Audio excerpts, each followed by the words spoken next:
Imagine that at this exact second, the sun has vanished. It hasn't exploded or faded, it's just gone. Yet on the surface of the Earth, nothing changes. The birds are still singing, the sky is blue, and the world feels perfectly normal. We are protected by a gap of 93 million miles.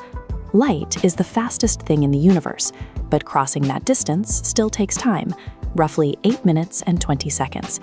Every photon hitting the planet right now left the sun nearly 9 minutes ago. We are looking at a ghost. Einstein's math shows that gravity follows the same cosmic speed limit. It is a ripple in the fabric of space-time, and that ripple moves at exactly the speed of light. Gravity is not an instant connection. It is a signal that takes time to arrive. For these final 8 minutes, Earth remains locked in its usual orbit, curving around a mass that is no longer there. We are tethered to a memory, tracing a path through the void toward a deadline we can't yet see. The countdown reaches 0. The final photon arrives, and the daytime sky shifts from blue to a profound, absolute black. It isn't a gradual fade. It's an instant, jarring transition, as if a master circuit breaker for the planet has been pulled. Simultaneously, the moon is erased. It has no light of its own. It is simply a mirror for the sun. When the source goes dark, the reflection disappears with it, leaving the night sky empty of its brightest object. At this moment, the final wave of gravity passes us. The physical connection to our star is severed.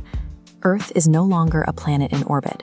It is a rogue object moving in a perfectly straight line through the void at 67,000 miles. The surface world is doomed. To survive, life must abandon the atmosphere and begin a race towards the only warmth left, the heat rising from the Earth's interior.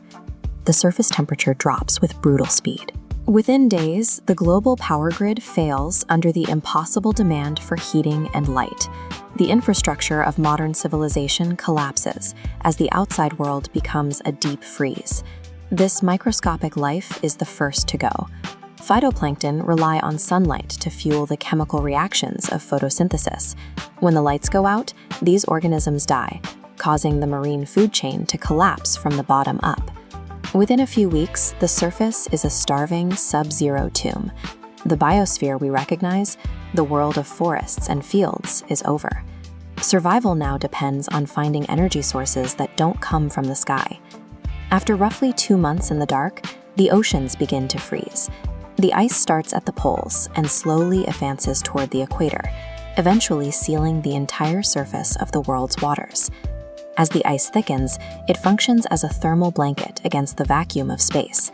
Beneath the shell, the Earth's interior is constantly warmed by radioactive decay. This rising internal energy is trapped by the ice, keeping the deep oceans liquid for thousands of years. The freezing of the surface is what saves the depths. By sealing the ocean under miles of ice, the planet creates a long-term reservoir where life can persist far below the frozen atmosphere. Humanity's remnants must move deep underground or into the pressure-sealed environments of the deep sea to escape the lethal cold of the surface. These indoor farms provide a template for survival.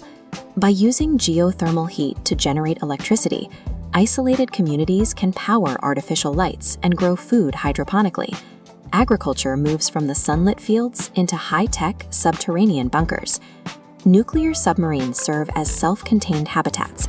Their reactors provide warmth, power, and oxygen for years at a time, allowing crews to inhabit the dark oceans long after the atmosphere above has frozen solid.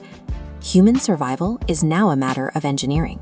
We have switched from the solar engine of the atmosphere to the internal systems of the planet itself.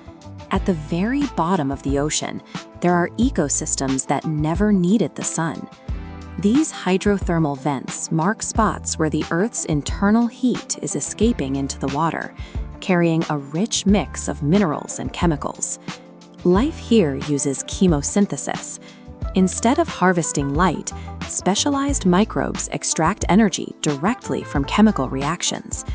They turn the planet's internal heat into the fuel for a thriving, hidden biosphere. This complex food chain includes tube worms and pale fish that live in total, permanent darkness.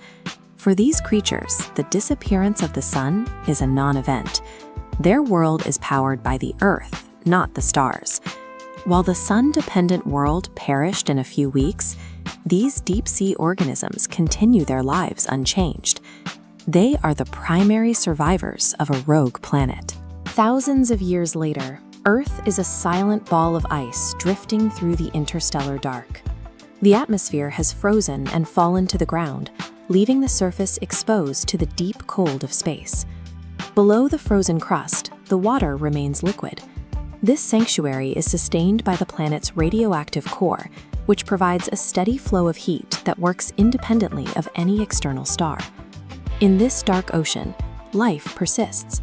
The chemosynthetic communities around the vents continue to thrive, and the descendants of human survivors may still endure in their geothermal enclaves, living on the planet's internal energy. The solar energy we rely on is a surface-level phenomenon.